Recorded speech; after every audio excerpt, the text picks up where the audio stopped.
But I find that my brother's really interested into country music, for example, and so he has developed a large set of expectations about how country music works.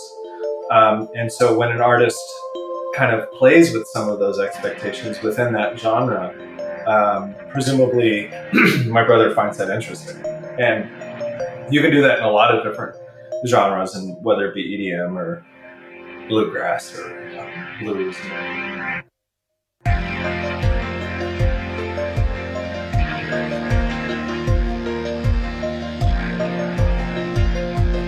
Hi, and welcome to And If Love Remains. I am your host, Mike Levitt, and I have again co-hosting with me Mr. Elias-Axel Pettersson. How you doing, Elias? How's it going, Mike? It's great to have you on, and we have again a special guest. It's a second timer here, and I'm really excited to talk to Thomas W. Posen, who's a music theorist, pianist, educator, and composer-producer. He lives in Montreal. He's at McGill University, where he's a PhD candidate in music theory. And he has some interesting ideas, some exciting things to talk about. And as always, it's great to have you on, Tom. Thanks again for being on the show. Yeah, thanks a lot. I'm really looking forward to it. Yeah, this will be fun. I want to start off. I noticed on your Facebook page recently that you put out that you have a paper that just is in the process of being published, and I know that's a big deal for a scholar, and maybe for those in our audience, can you talk a little bit, just walk us through that process a little bit, and then also you mentioned the importance of this being kind of an open source arena and why that's important, because I think that's important for people to understand. Absolutely. So first off, publishing as a scholar takes, well, obviously a lot of work and a lot of time. And so essentially what's going on with this paper, I'm publishing it through a new journal. It's called the Beethoven Journal, and it's hosted by the Ira Brilliant Center for Beethoven Research in San Jose. And so the university is hosting the journal. And so I'll talk a little bit about the process of publishing for in an academic context, and then I'll talk about the open source bit. But yeah, publishing in an academic context requires that you have peer review. So the article is submitted to an editor, and the editor then picks two peer reviewers, so two scholars who are experts in that particular topic, and then they send that article to those peer reviewers. And the article is blind, meaning there's no indication on who wrote the article, so it could be anybody. And then the reviewers read the article and judge it and say, yes, this is appropriate for publication, or most often they will often say, yes, this is appropriate with some revision, or they'll just outright say that this is not appropriate for this journal. And so I submitted the article, and the editor sent it to two reviewers, and I got back their reviewers. And funny enough, one of the reviewers actually told me who they were, because it would have been obvious had they not. And because that reviewer was Alan Gosman. He's a Beethoven scholar who with Lewis Lockwood, another incredible Beethoven scholar, they both completed the transcription of the Eroica sketchbook. So it's the sketchbook with all of the drafts that I'm studying. Right. They did this transcription, so I was really, really fortunate to have Alan Gosman be one of the reviewers on the article. I don't know who the other person is, but they did a wonderful job looking through the article, and they looked through in hyper detail at every chord, every sentence, and so forth. And so that's step one. So it was approved, and then step two, it goes through a copy editing process. And so the editor and her colleague, Era Berman and Paul Ellison, they're also Beethoven scholars. They copy edited it. And so by the end of this entire process, four people will have closely looked through the article that are all Beethoven scholars. And then, of course, I worked on this project with my advisor, William Kaplan, and presented this paper at several conferences, including the Society of Music Theory and so forth. So it's like 2 years in the works of intense research and discussion with other scholarships, and then finally the article makes it out into the world, and it has my name on it, but there's so many other people that influence my thought and help me with formulating certain things and or give me suggestions that I either accepted or rejected. But the point is that it really is a community that enables each one of these articles.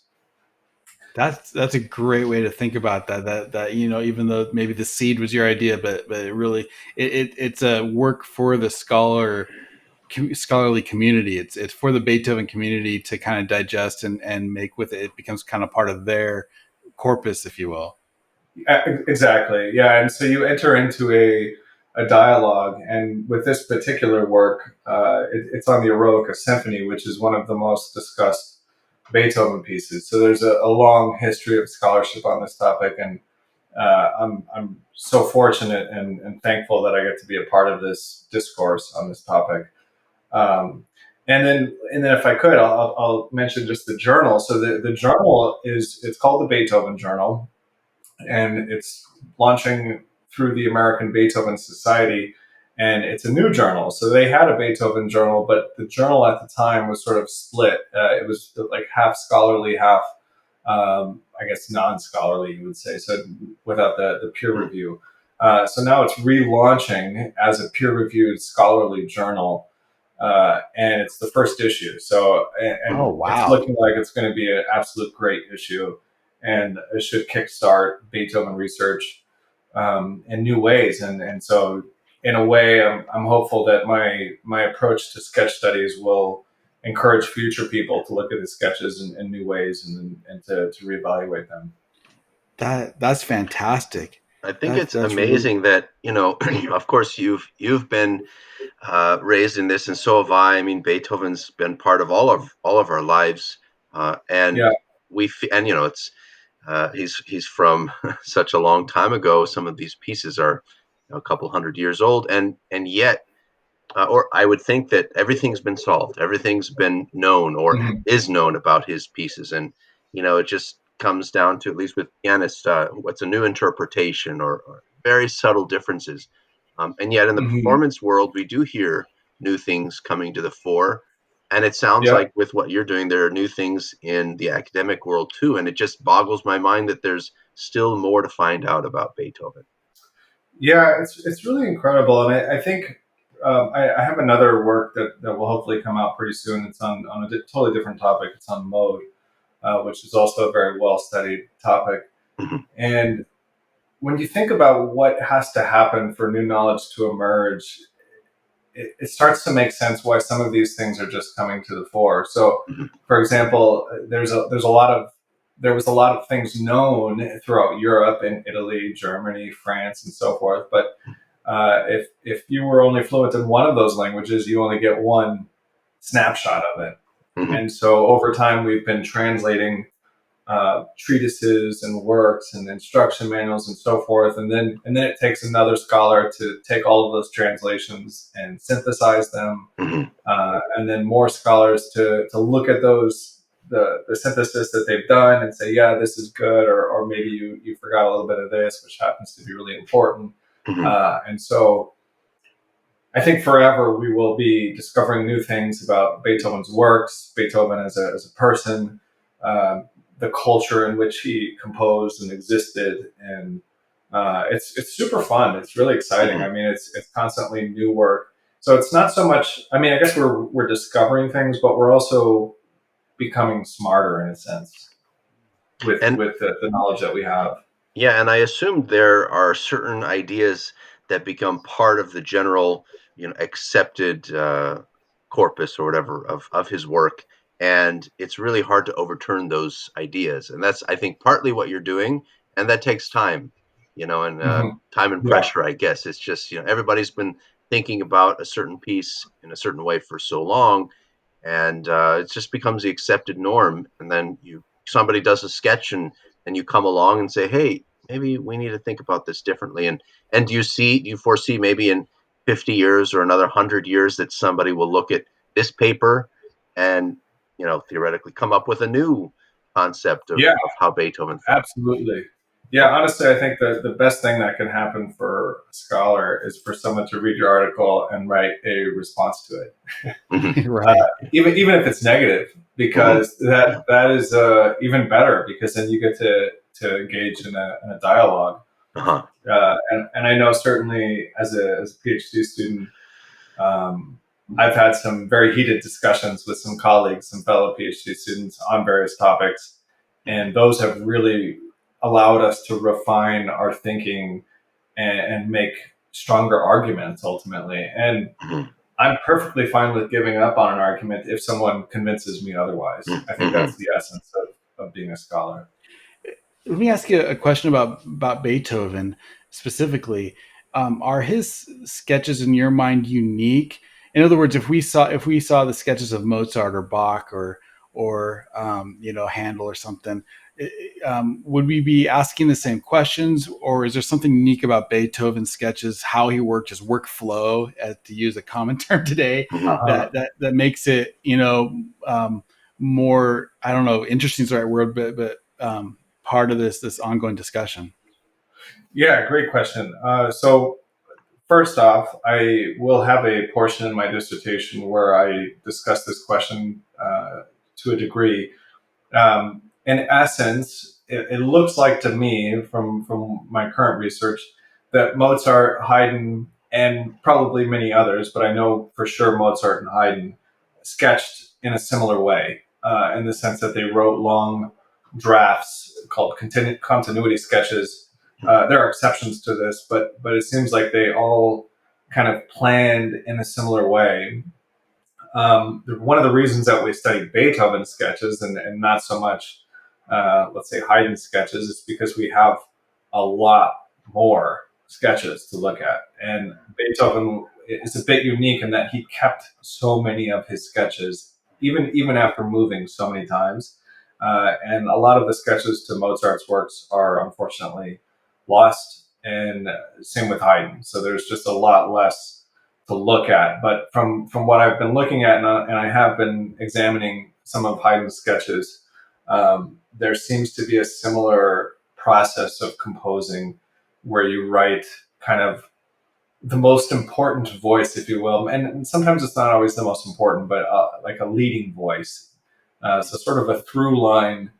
Um, if you think of a story, it's like the through line through a story, like the most essential part of that story. And then over the course of To composing, fill it in. you elaborate the characters and the settings and the scenes and so forth. But there does seem to be a lot of similarities. It's interesting. I don't think most people uh, think of Mozart as somebody who sketched out a lot. We think of him, or at least he has this aura of just being able to come up with it in his head, and then it just gets on I paper. watched And Amadeus too. yeah, yeah. And I'm wondering what are Absolutely. some of, you said that a lot of his sketches and Haydn's, I mean, they're obviously older, but how do we know that they were lost and that they existed at some point? And also another thing would be, are there more sketches of more recent composers than Beethoven, or is he someone, it seems, that went through just many versions and revisions of things more than most? Yeah. Yeah. Good questions. So I need to look in more detail at just kind of how we know what's lost and what's available. Hmm. But in terms of there are a lot of modern sketch studies. So there's a lot of study on Elliott Carter, Hmm. Stravinsky, and Christoph Neidhofer. He's a professor at McGill in music theory. He also studies a lot of serial composers' Mm. sketches. So he's a sketch scholar, but Wow. kind of 20th, 21st century sketch scholar. So I think, in a way, Beethoven started the movement of sketch studies, the Hmm. study of compositional process. But yeah, I think the overall scholarship in sketch studies is really healthy now, and yeah, and but Beethoven will always be kind of, you know, for me at least, center Yeah. because he Yeah. started it, and there's just so many interesting questions to be posed and discoveries that we can make I guess you from can't them. do any sketch studies with Sorabji because he doesn't have any. Yeah, and the idea of Mozart kind of not having to sketch is fascinating, and I think there's a great scholar by the name of Derek Ramus, and he has been talking a lot about how we should think maybe less of composers like J.S. Bach as kind of superhuman geniuses that Mhm. sit down and pen heavenly thoughts, and more as expert craftsmen. So they have a series Yeah. of tools and kind of sequences and patterns that they are expert with, and then it's about the artistic deployment of those patterns Mhm. that makes you an artist. And so I think unfortunately we have this concept of music like coming from the head and being from divine inspiration. It's kind of a romantic thought, Right. maybe that came out of the 19th century and then was furthered through various marketing teams.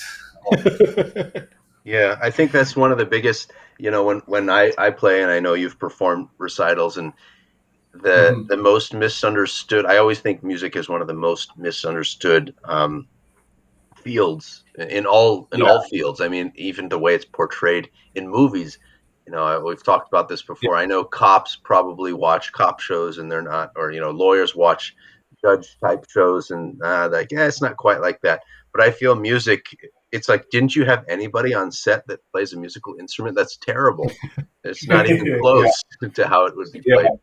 yeah, And partly because of that, I think people have this romantic notion, and that to be a musician, what does that even entail? What do you have to do? And it really just takes talent. So the reason that X person is not a musician is because they lack talent. Whereas you wouldn't say that, oh, I'm not a doctor because I don't have talent. I'm not a lawyer because I don't have Right. talent. yeah. It's Talent I is such a weird word. it's such a, I yeah, completely agree. yeah. Yeah, So I try to fight against talent, oh, so do I. but Yeah. it's a strange thing, and I sort of wonder if we could replace talent with some sort of innate obsession. Mhm. I found that when I have students who are, for whatever reason, a little more obsessed with piano, Mhm. or maybe obsessed is too strong a word, but if they just, for some reason, are a little bit more motivated to practice, then they will ultimately do better. It's not Yeah. necessarily about them having been born with more talent than another student. Um, Well, it's yeah, also how it's you a really define. fascinating question. It's sort of a how obsessed can you get? Yeah, it's also defining what I think talent is, and you're trying to redefine that. I read a book, The Talent Code, and I had, there's some issues with it. I think Uh-huh. some claim that it's just proof that there's no such thing as talent, and I don't think that's what it was proving. But it's Uh-huh. just how do we define talent, and it might be an inclination or a proclivity towards something that really gets you somewhere else. This perfecting and incessant striving for a higher goal. Maybe those people become Yeah, better at a certain craft. Well, So yeah, I mean, there's some obvious examples. If we talk about, the Suns are playing tonight. mhm, No matter how long or hard I play, I love basketball. yeah, But if I can shoot all day, I can be obsessed with it. I can know everything about it. I can be everything, but I'm still a 5'10" dude mhm, who is going to yeah, struggle in the NBA. And so, talent is, I think if we think in terms of the capability to do something versus the skill, the skills acquired to be able to do it. Like if you're mhm, physically able, if you have the mental capacity, and then you strike that with desire, as you mentioned, Tom, uh-huh. that's kind of the secret that's that the everyone's kind of recipe. Secret looking for, I sauce. think. Yeah, Yeah. Yeah, yeah, yeah, absolutely. I mean, yeah, I grew up playing baseball and sports as well, and there are limits, and of course, Olympic athletes are certain body types for gymnastics and others for. Um, but I feel like the parallels with music. Um, yeah, I don't know. I really encourage people to pursue music. If they have a desire to pursue music, they should do it, no matter what age they are, what size they are. I think anybody can do music, and the trick is to find a good teacher, mhm, um, and yeah, once you do that and you devote yourself to that pursuit, I think anybody can start, no matter what age. Mhm. I totally agree, and I also think an appreciation for music, and and I think when we can hear, like we all hear. Um, Differently, yeah. we talked about this last night, Yeah. where people can hear greatness when they hear it, and they can recognize the difference, which kind of takes us to back to Beethoven, and the greatness of Beethoven, the hard work that he put into being great, Mhm. and I want to talk about kind of these sketches, maybe a little bit more detail, and what you discovered and what you've kind of worked out with these. Yeah. Um, so maybe at this point, it would be a good time to listen to kind of what Beethoven wrote, and then what I did to what he wrote, and then I can kind of talk about my process of going through this. So we don't need to listen to the whole thing. Maybe we can listen to a portion of the exposition. I can tell you when to Okay. end it. But if So, you play the single line sketch, okay, so we're gonna play a little bit now. This is what Beethoven wrote in his sketchbook. Um, right? okay, And I've played this on a piano. Um, yeah, but this is just literally his notes, so there's no additions. okay, here we go.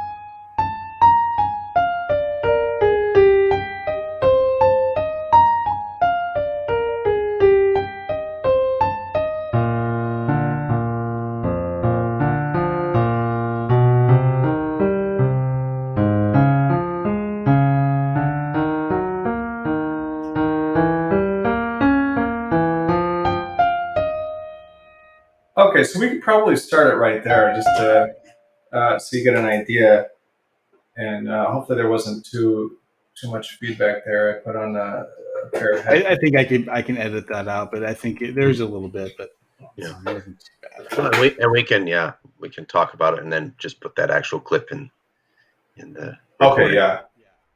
Okay, yeah. So I put on some headphones, and maybe that's better. But okay, yeah. So starting now. So yeah, you can see it's really basic, in the sense that there's not a lot of voices. There are not chords going on. There's no counterpoint really. It's just a single line, Right. and so it was something to jog his memory for when he came to realize it. And so to analyze this, we need more detail about it ultimately. Otherwise, we're just making complete subjective statements about, oh, this sounds like a theme or this doesn't sound like a theme, and you have no kind of theory to back up your claims on how you're segmenting things. And so the next task is to flesh this single line sketch out. And so what I've done is But made it before we do into, that, one thing I yeah, mean, as I listen to that, one thing you can hear is obviously it's a melody line that starts out kind of in the bass line and then moves up into the treble, and so you can hear yes, this idea of, okay, he's definitely going from instrument to instrument, but this is the basic melody, this is the motif that he wants to carry through. yeah, that's a really good point. It's going through multiple voices: bass, treble, alto, tenor. And so, yeah, you could realize this with many different instruments. Absolutely. Yeah. And And the so, harmony is sort of implied, not all the time. exactly. Yeah. Yeah. Yeah. So my basis and one of the uh, foundations of my research suggests that the harmonies are implied most of the time, and consequently, we can realize those harmonies. And then basically, the test is: does this sound like Beethoven? Once you've realized the harmonies, right? And if you've answered that question with a positive, then you can say, yeah, okay, this is working out. This is probably what he was thinking, like the more full texture. And then, questions of actual texture, like did he harmonize it with,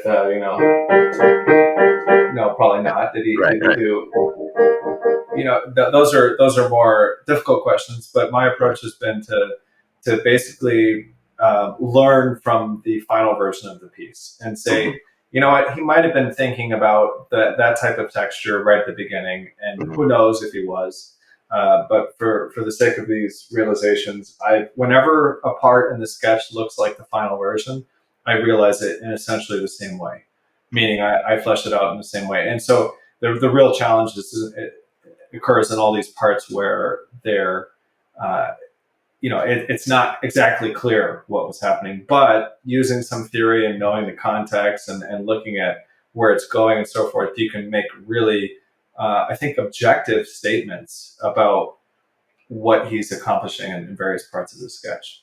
And that's a big deal to be able to say, I really think that this is what he was going for. Like, as opposed to, maybe here we have the final version, but, here's this kind of weird thing, for you to actually be able to piece out and say, this is actually what I think he was thinking and was going for. Right. Yeah. And so there's basically, I'll say two factors. Maybe there's a third, but I'll be safe and say there's two. But the first factor is that you can corroborate your findings with successive sketches. And so if something returns in the next sketch and maybe it's a little more elaborated or it repeats in a similar way, in a similar design, you can say, okay, yeah, this is a topic that he's working on. And then the second thing is just if you see a pattern that matches the final version, then I think there's no reason to say that it would have been radically different. And then he came to something different for the final piece. I mean, it's impossible to know what he's improvising at the piano, Right. uh, but I think the best approach is just to take Occam's razor and say this seems to be the most likely, and it would be crazy if he, Well, and yeah, you've written music. I mean, as a composer, like what you improvise on the piano is not necessarily what you're thinking. yeah, yeah, and Like what we have to go by is what his intention is, and what his intention is what he wrote down. right, and I think, like, for example, I've harmonized this beginning. You'll see how I did it, but I didn't harmonize it like I didn't do something like that because it's not characteristic of the final piece in any way. This boom chick chick type of waltz, Right. and so you make certain statements, and I don't think that there will ever be a perfect realization or reconstruction of this sketch, but you can get really close, and or you can have objectively better reconstructions than other ones. And so maybe at this point we can listen to the kind of my reconstruction of it. And I should say too at this point that so I started these reconstructions, and they're necessary because you need basically a baseline at all times to know harmonic function and formal function, which we can talk about afterwards. But there's also been some realizations by performer scholar Robert Levin, Hmm. and so he, with Alan Gosman, orchestrated some of these sketches. And I think, unfortunately, COVID hit, and so they had to change the presentation of the concert they had planned. But I'm hoping to get in contact with him and compare some of the realizations of these sketches. But unfortunately, he hasn't done every sketch. He's done just a few, and so um, it'll be Wow, really that's fun to awesome. compare That's and a big That contrast. was name. I love Yeah, his concerts, and he still kind of practices the or performs, the old practice of improv in the classical world. right. And most pianists don't study that. Organists do, and actors do. They study improv, but classical musicians tend not to. And he's wonderful.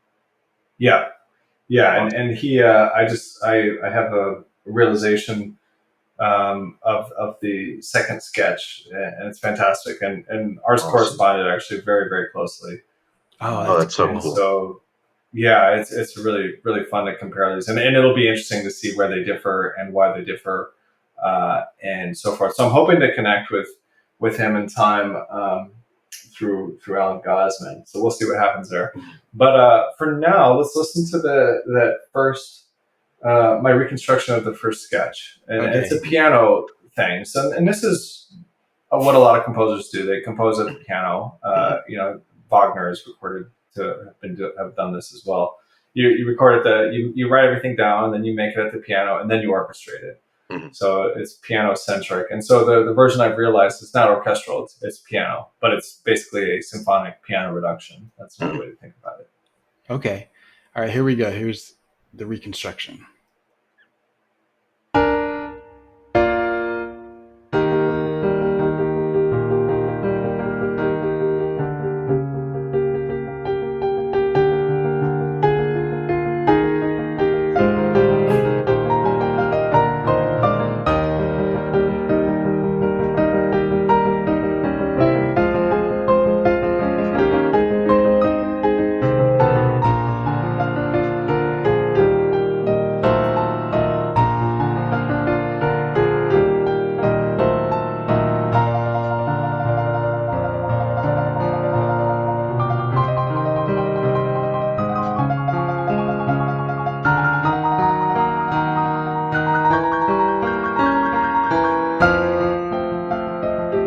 Maybe we'll stop it right there. Okay. So there was a portion that we heard right at the end there that is actually not in the final version. And for people who are not listening to the Eroica every day like myself, you probably didn't catch that, or that sounded like the Eroica more or less. Yeah, definitely sound like Beethoven.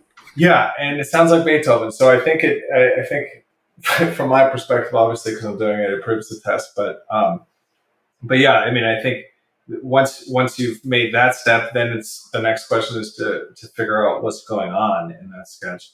Now, I found that I had to do this realization, and I add some texture. You can hear I do chord repetition, so it's not just a frame.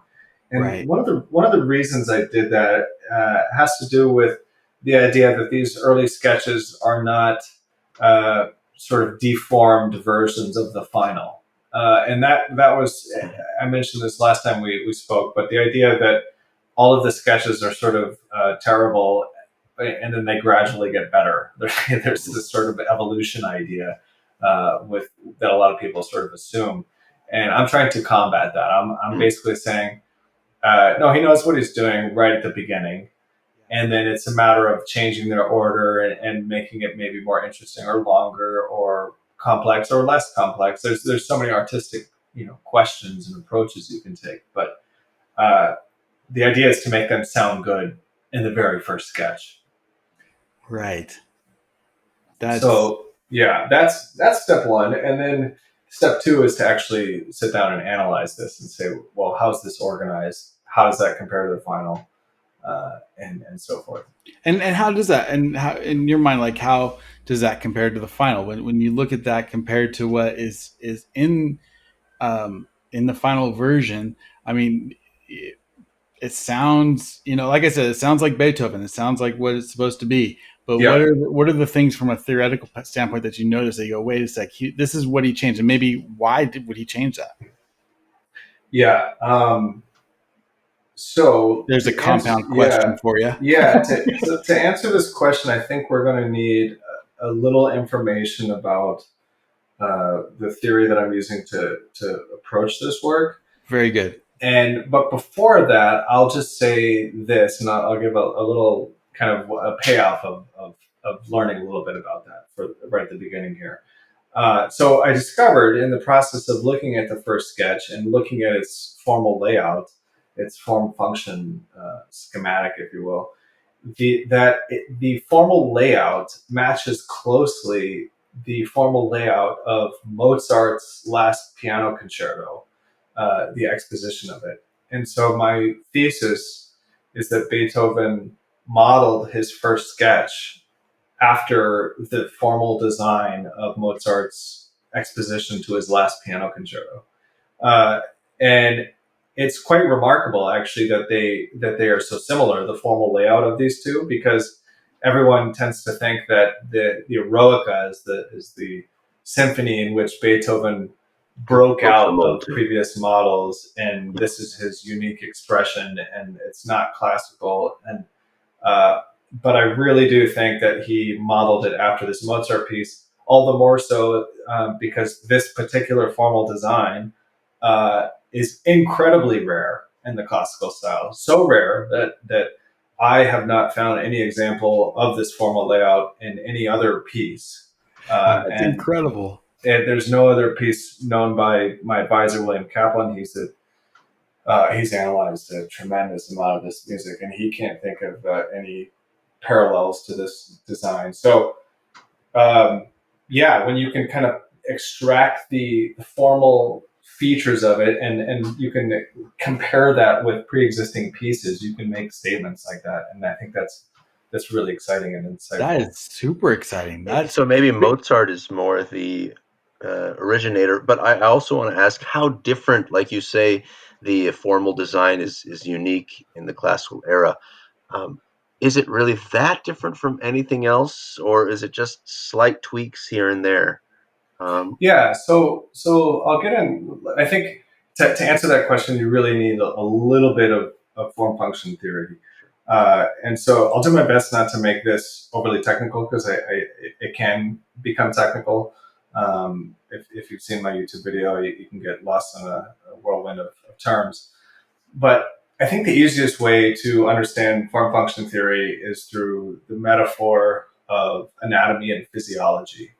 And so if you're a surgeon, let's say, if you want to perform surgery, you have to learn both anatomy and physiology. but They're codependent.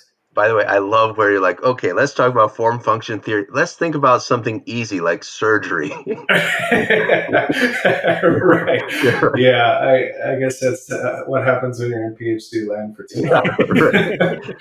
There's that uh, meme where there's a rocket, a physicist or whatever with all these equations, and then there's a music theorist with all these, uh, progressions and whatnot. He's like, it's not rocket yeah. science, and then the scientist is like, it's not music theory. Yeah, exactly. Yeah, It's so true. It gets very technical very quickly, but yeah. Anyway, um, sorry, keep going. yeah, no. So in fact, I'm writing a chapter on Aristotle has this really fantastic book. I can't remember if I mentioned it to you both, but it's called On the Parts of Animals. And basically, Aristotle spends a long time saying how can we describe, you know, things basically, and he basically says that we need to understand the function of those things. right. So if we're Yeah. looking at defining a heart, there's both a contextual position, so you have to identify where that heart is, but also we have to say that this is what hearts do. Hearts pump blood, so Right. hearts have a very particular function to them. And so ultimately, what form function theory is about looking at passages of music and saying, what is the formal function of that passage? And at its most basic, a passage can express being at the beginning, at the middle, or at the end. That's kind of the most simplified version of saying, okay, well, and then that would seem at first to be obvious. Like I'm listening to the piece, that's the beginning. I'm in the middle. I'm in the middle. But actually, It's not. the notion is that the music itself, based on its Yeah. characteristics, gives us an impression of where it's if it's beginning, middle, and end. And with the beginning and middle and end paradigm, you can become very complex. Like if you think about your day, for example, your day starts in the morning with your breakfast, but there are a series of, well, for me it does because I love Mhm. breakfast, but uh, there are a series of routines that are beginning, middle, and end in the process of making breakfast. For me, it Well, starts with and how do you define the beginning? Like for some people, the beginning is waking up. For some Mhm. people, the right. beginning, like It's there's a having lot of coffee. beginnings that you can start with, and it's Yeah, really what's the context of what the story is trying to tell you is the important thing. right. And basically, when I eat lunch, when I take my first bite of lunch, that is the beginning of me doing lunch. But lunch is in the middle of my day, right? So you can have a Yeah, beginning that's in the middle, that's in, maybe it's a Monday, so it's at the first day of the week, so it's at the beginning of the middle of the beginning, right? So you can get actually really complex with So, temporal designations. So a quick question, because I think a lot of the discussion on what certain notes or harmonies might represent is slightly cultural. So I'm going to pose a question with that analogy with the food. What if I were to have waffles at dinner time? Would that Yeah. be, what do you make of that? Yeah. So, okay. So, form function theory was formulated. It started with Arnold Schoenberg, who also learned from many others, and then it went through another scholar named Aaron Ratz, and then it was elaborated by my advisor William Kaplan. And it's restricted, and Bill's book to analyzing. It's called Analyzing Classical Form, but it's restricted to Mozart, Haydn, and Beethoven. Mm-hmm. So it's restricted by nature to that specific culture. Mm-hmm. Now, I've been using this theory to analyze 19th century music, EDM, and many other concepts. And you have to make certain exceptions and revisions, but the essence of the theory, I think, is very, very strong. And it may not apply to all musics equally, but the notion. Let's see if I play piano. Can you hear this? Yeah. Yes. So the notion ultimately is that there's essentially three types of progressions. We have a prolongational progression. So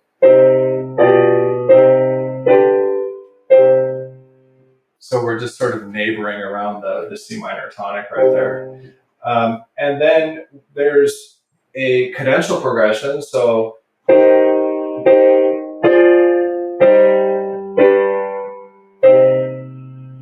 that's an ending progression. And so if we combine a beginning with an ending, we get something.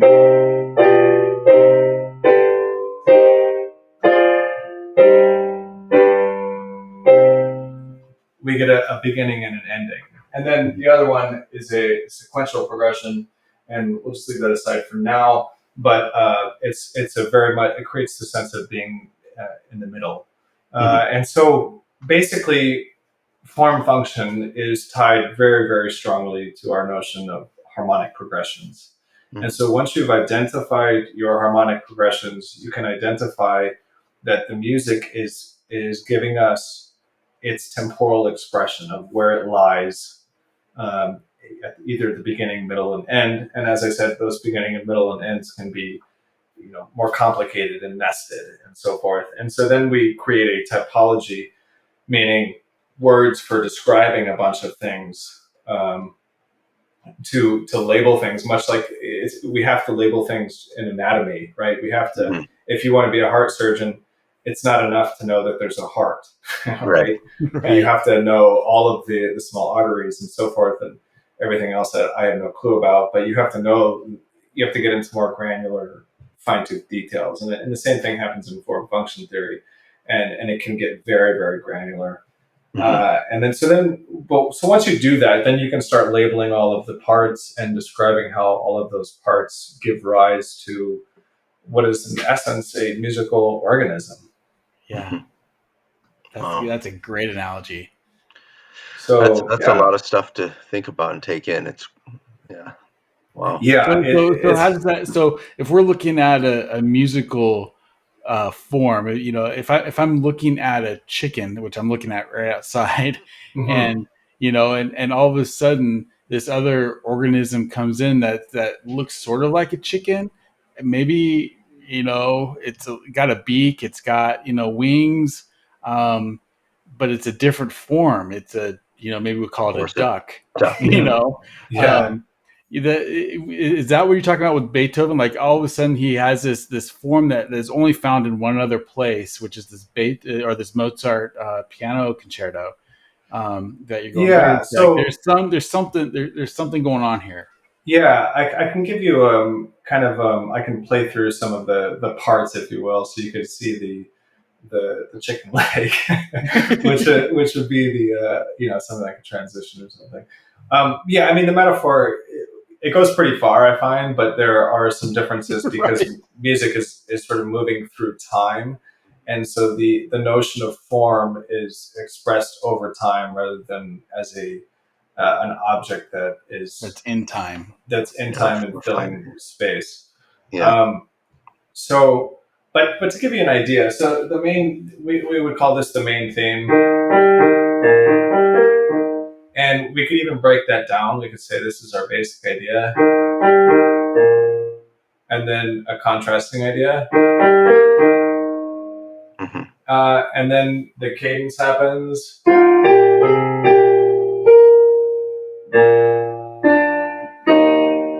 There's the cadence. So this whole beginning is the main theme, and then what follows sounds like the main theme.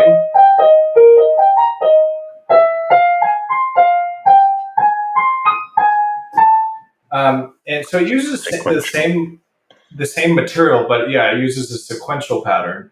And so because of that sequential pattern, we say, oh, actually, this is no longer functioning as a main theme. It's a transition. Now, this is the beauty of form function theory, is that we can separate content from our notion of what this thing is, how it's functioning, because the same content can function in different ways. So at the beginning,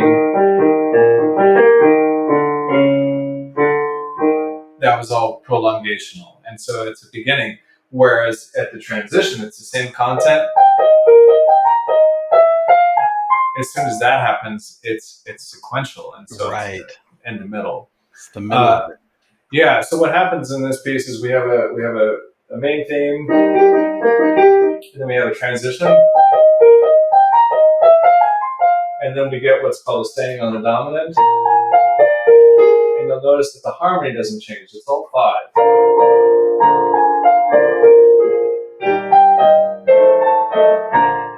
So it's just prolonging 5. So that's called a staying on the dominant, and that's part of the transition. And then after that, we get this new. This is the subordinate theme. So in a sonata, we have a main theme and a subordinate theme, and we'll not deal with that too much. But the subordinate theme, strangely enough, starts with the main theme content.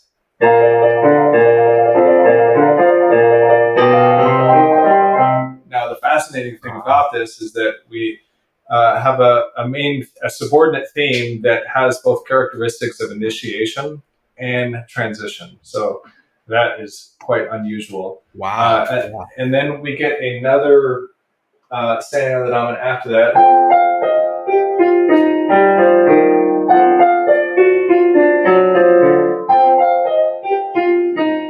And then this is the theme that we know from the final piece.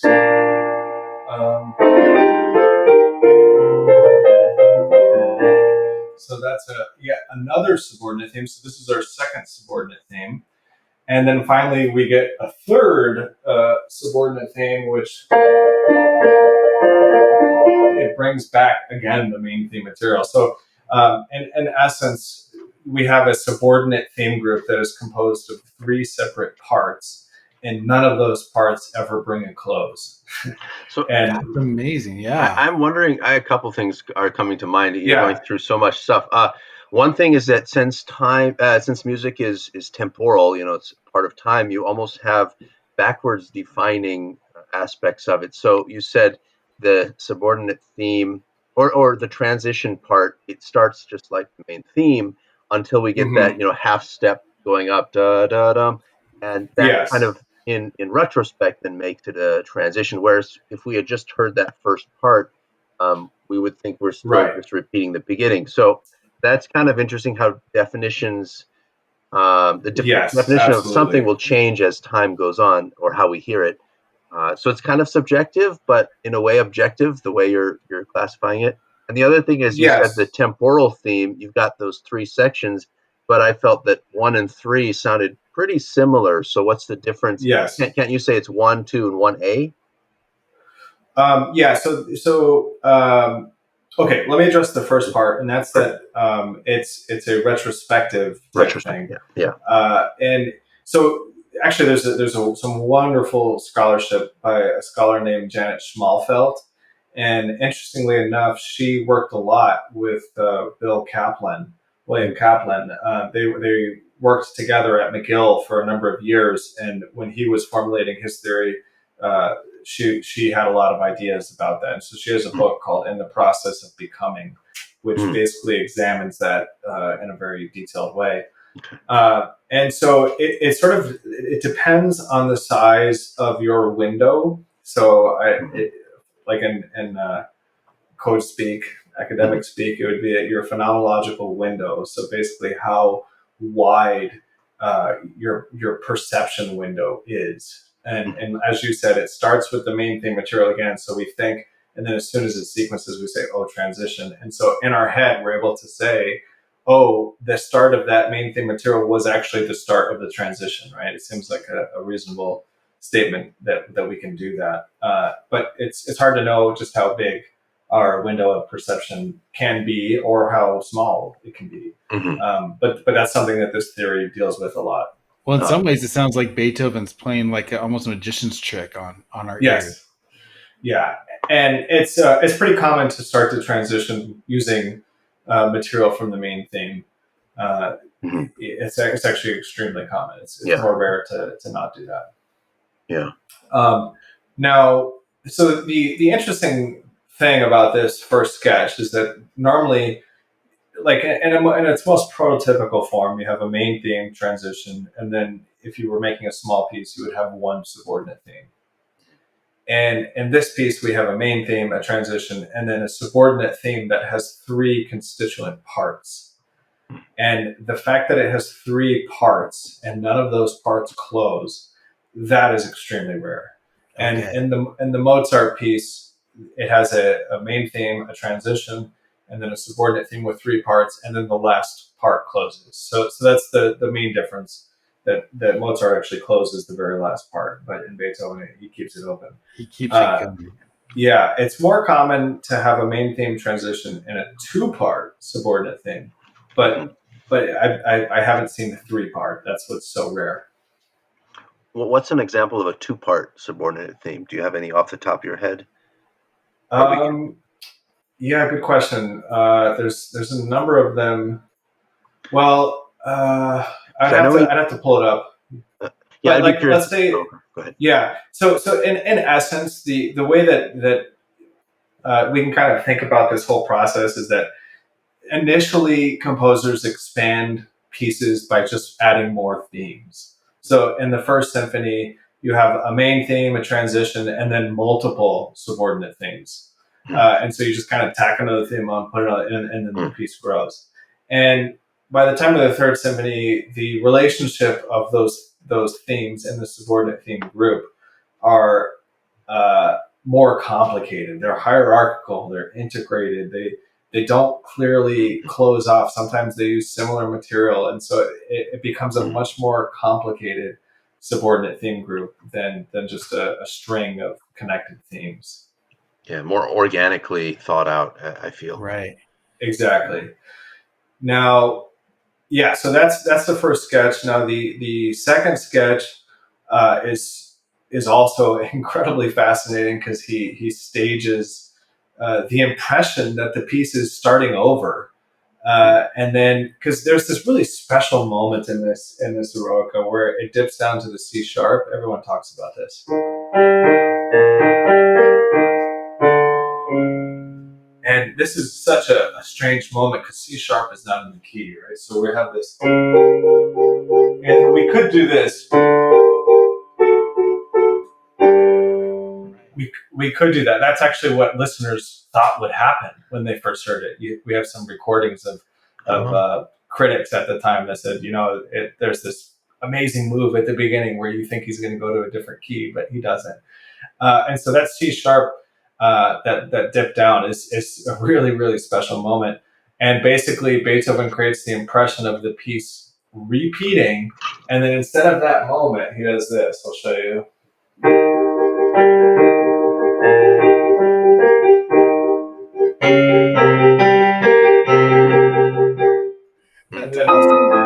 And then we end in a totally new way.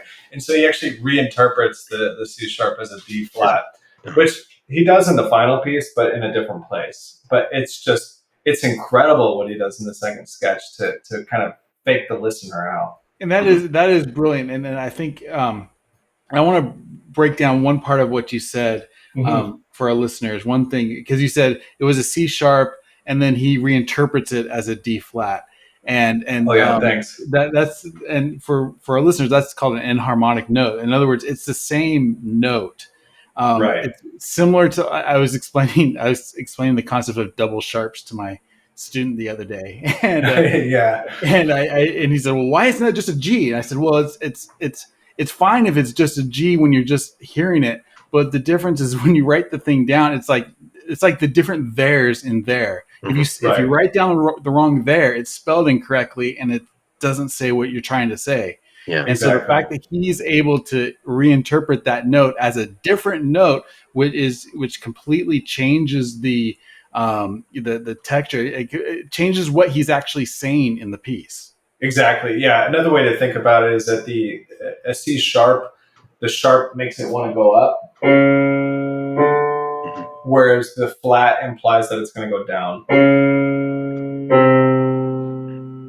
And so that spelling is kind of it's pointing it in a particular direction. And so even though it's the same note, the different spelling, like that's a good analogy with there and there, that it has a different meaning.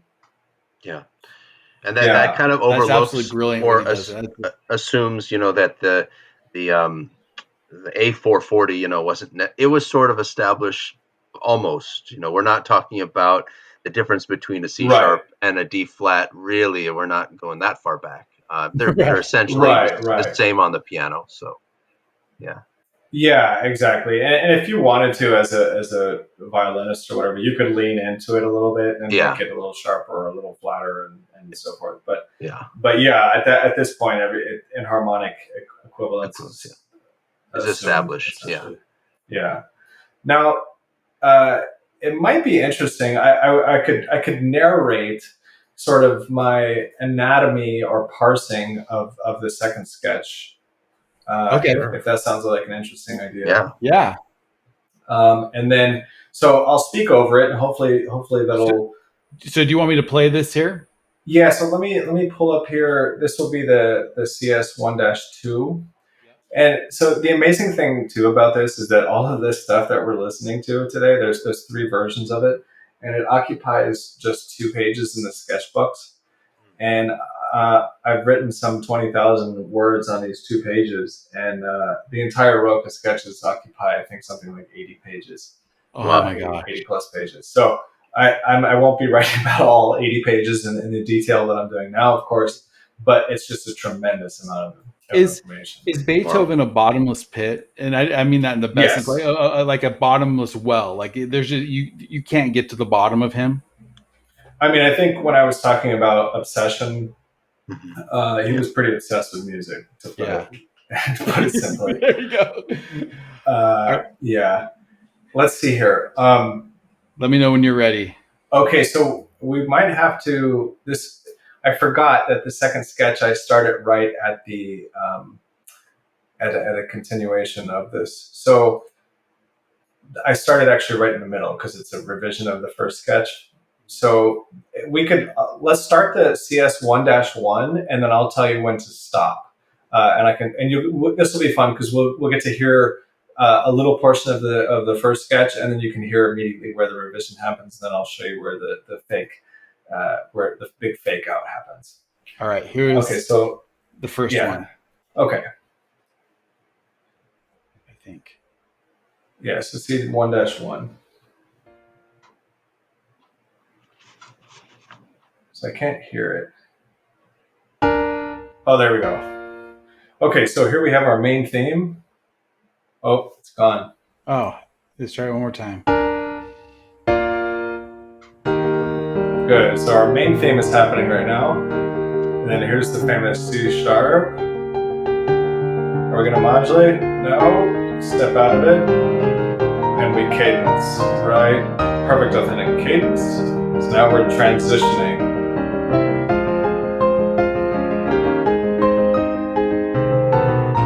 We've achieved our half cadence and are standing on the dominant. So we're setting up the subordinate theme. Subordinate theme starts right now. Strangely, it sounds kind of transitional. Where are we going? Really exciting moment. they're standing on the dominant. So we've done a half cadence. We still haven't gotten a full close yet. So still standing on the dominant.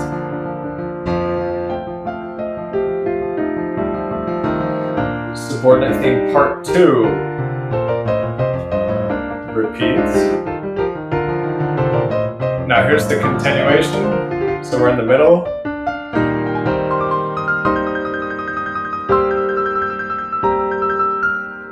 So let's stop it right there.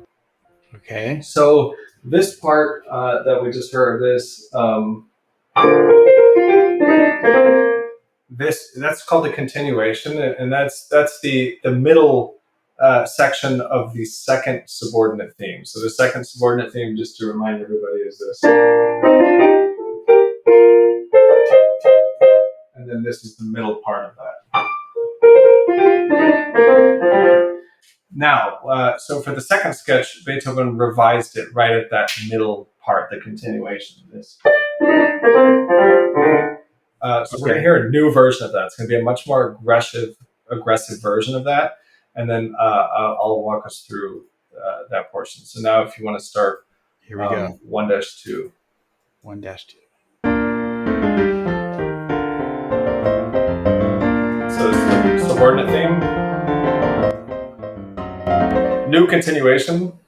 Oh, I lost the audio. I stopped it. It started again. I apologize. Oh, no worries. So subordinate theme. Repetition. New, much more aggressive.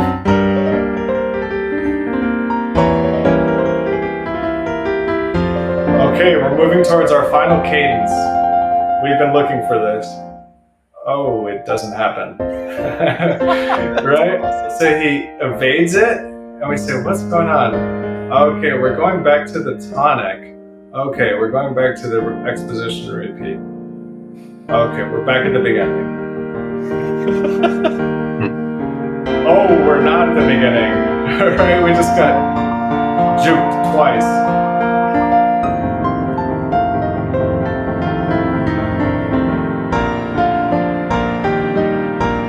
Big climactic final ending. Now we're actually at the beginning. So it's so clever. He's the Barry Sanders of juking everybody. That's amazing. It's like that's 3 so fake cool. outs. He's like, you're gonna go here. Nope, sorry. You're gonna go here. Nope, sorry. Now we're finally ending. Wait, we're at the beginning already? Yeah, exactly. It all hinges. The fascinating thing about this is that when in the main theme. Oh, sorry. I think it's starting again. Oh, no problem. I hit it. And the main thing, when it goes down to the C sharp, for the listener, everyone thought that it was going to do this. Mm-hmm. So it's a disorienting device, right? It's like, this is super unusual for the main theme. And then the funny thing about it is that when that note comes back and what we believe to be the new beginning, that note reorients us. And it tells us once that note moves in the opposite direction, we say, oh, we're actually at the end. We're not at the beginning. Mm-hmm. And so what was originally disorienting becomes orienting. Mm-hmm. I'm wondering, you said that at the time his listeners expected that. And I wonder if we can hear it with those ears and have those same, cultural expectations, or if that's just kind of a highfalutin. There are select musicians that expect that, but not everybody in the audience did. I will say, for me personally, like, especially as Tom's walking us through that, like, it is clearly disorienting, and then it's clearly, I know right where we're at. So yeah, it is, to me, like the it's clear what's going on there. It's pretty amazing. But you're also a trained musician, so that's true. You know those harmony. Right. And I think there's, obviously somebody who isn't familiar with the form that we're already dealing with. And that's, I think, a problem. When we're talking about people who don't know sonata form or don't know, it's kind of like, I don't know what a, what a 4-bar blues or 12-bar blues is supposed to sound like until I know what it is. And then I know how to subvert it or change it. Right. Yeah. And so this is the essence. And so one of the principal difficulties of the research that I've been talking about is reconstructing, in a sense, the early 19th century. And when I say early 19th century, I'm saying around 1803, reconstructing that listener, Yeah. basically. And so, yeah, I think when I walk people through this, it's like, yeah, definitely, that's what's going on. But for someone, if I took someone that doesn't listen to classical music on the regular, they wouldn't have a set of expectations for how sonata form is structured, and so forth. But I find that my brother is really interested into country music, for example, and so he has developed a large set of expectations about how country music works. Mhm. And so when an artist kind of plays with some of those expectations within that genre, presumably my brother finds that interesting.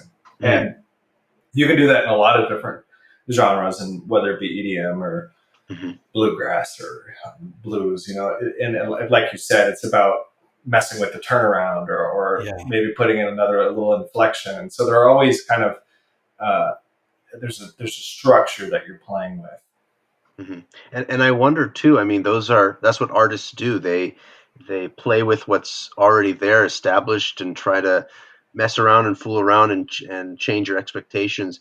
But at what point do those new um, experiments become the norm? Like this was certainly a big thing Yeah, for Beethoven That's a to great question. break out of the mold, and even the mold that was set by Mozart, which again probably was yeah. based on of something, but still breaking out of a mold. And then we maybe we have to break out of Beethoven's mold, to have any effect.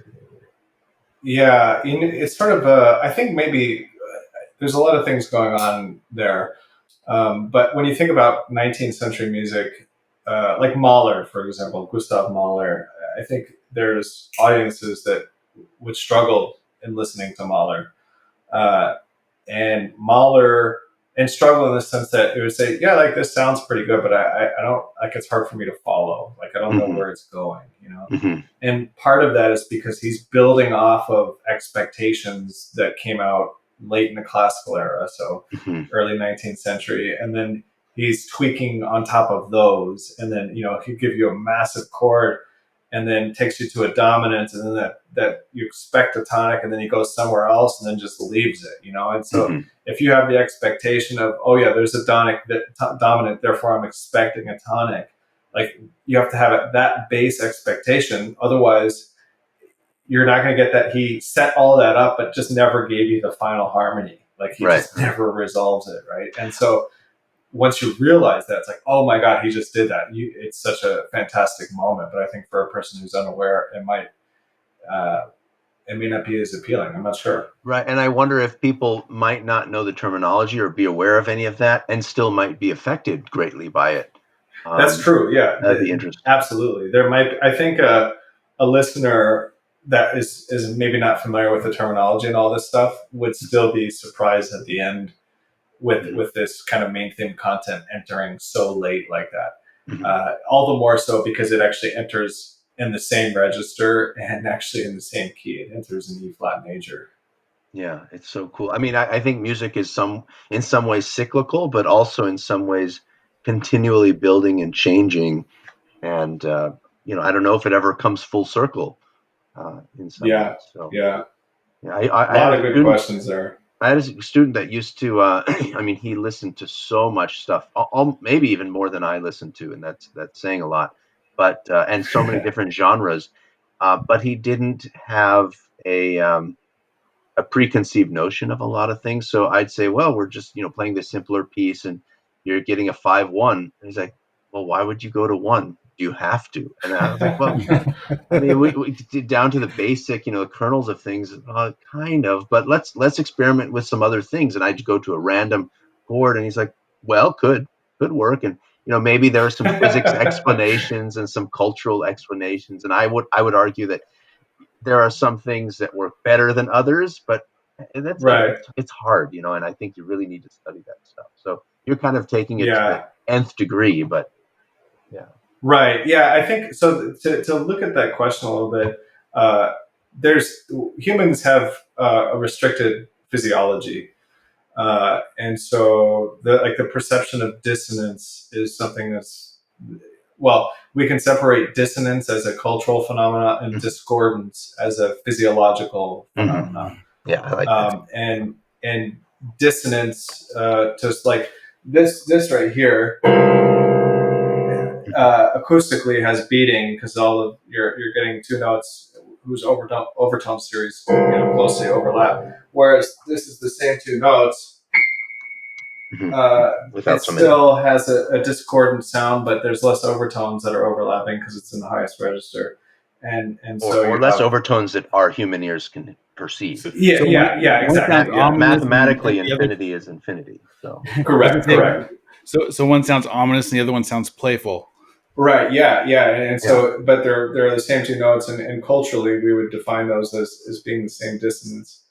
But yeah, I mean, clearly they have a different sound to them. So there's a cultural understanding of dissonance, that is fixed to times, but then there is a physiological limitation on how our ears work and how we perceive concordance and discordance. I hadn't heard that for a while, and I love how you explained that. That's beautiful. Yeah, I think it's really helpful to sort of distinguish cultural and physiological on the other side, and I think the pendulum ends up swinging between those two sides. Like there are periods of time where we tend to abandon all physiological explanations and put everything on the responsibility of a culture. But I think that's a mistake. Yeah. But yeah, just to get to your question of why does the dominant go to the tonic? Okay. And for the listeners out there, this is a dominant going to a tonic. Here's our dominant going to a tonic. And this is that question that your student asked is such a wonderful question. It's a question that Jean-Philippe Rameau asked many times in 1722. And he tried to get published in a scientific journal with his answer, and they refused him. But they basically, his argument was that I think it's actually a really good argument, that when you play the tonic, you're actually embedded within that tonic is the overtone series, which actually includes the dominant. And basically when the dominant goes to the tonic, it's sort of like the overtones are going back into the fundamental. It's kind of a fun way to think of it. So moral of the story with Jean-Philippe Rameau and your student, there are definitely physiological elements that are making these things work, but culture can amplify or reduce them. That's a great answer. Thanks. Very cool. Yeah. Great answer. Well, that's. I don't know where you want to pick up. I know we got a little bit down a rabbit hole there, but we can pick up with anything. Super, super fun questions. This has been great. So, is there anything else that you wanted to point out, Tom, before we? Yeah, I mean, I think. If I could just end, I remember I read somewhere it was about Isaac Newton.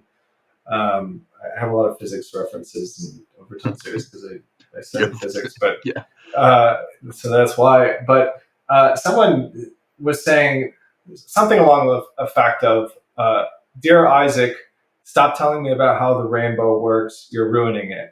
Like I want to have a sense of wonder when I look at a rainbow. And some people might say that to me. You're when you're narrating, like, I picture a different story. I don't want to picture your story, right? Yeah, that's something you could, I can imagine. But I think to those people, I would say that when you figure out how a rainbow works, with diffraction and wavelengths of light moving at different speeds and so forth, to me that opens up more questions. It's like, well, how does that all work, right? Like, why different wavelengths for different colors? Like, what's going on here? And so I have more questions than I did at the beginning. And so, in fact, my wonder for the rainbow expands tremendously because it becomes more intrinsically interesting. And I've always believed that if you're a tree expert, you can look at trees longer than someone who is not a tree expert with more wonder. And I think that can enrich your life in tremendous ways, whether it be being an expert in music or being an expert in trees or clouds or rainbows or any of these things. You can derive a greater sense of fascination and wonder from these things, and you'll live a potentially happier life. And so that's all to say, learn some form function theory. Yeah. I love Yeah. what you just said. I got to tell you that it really kind of builds on the theme that we talked about with Mark yesterday, as far Yep. as like, the willingness to stretch yourself just a little bit will increase the value tremendously of what you're listening to musically, and will enhance your life. Art is, Yeah. if you can, if art, I've talked to Elias many times. Art is the expression that can't be said in any other way, whether it's music or dance or painting, but specifically music. Like, that's so abstract, and it's Yeah. so it literally is. It's a communication device that we cannot communicate in another way, and so learning that language is important to understanding the full human experience. Yeah, absolutely. I think, in all seriousness, I don't think it's absolutely necessary that everybody learns form function theory, but I do think it's necessary for everybody to participate in music, and where participate can be construed broadly. But I think it's more than just passively listening, and it's about being active in some way. That's the active participating. I think we'd have fewer coughs in the concert halls if that were the case. I mean, that's Yeah. study too, but yeah. Yeah. That's, Cleaner recordings, right? that's right. Yeah. Wow. Well, You wrap things Tom, up nicely. Yeah, Tom, thank you so much for your expertise and bringing a little bit more of that wonder to our experience, and hopefully our listeners as well. I really appreciate My that. pleasure. It was a real joy, and love talking to you both. Yeah, we'll have to do it again. Elias, thank you Yep. for, again, co-hosting this amazing episode. Having a lot of fun with you. It's great. Oh, it has been. It's been amazing. So, my name is Mike Levitt, and you've been listening to And If Love Remains. I think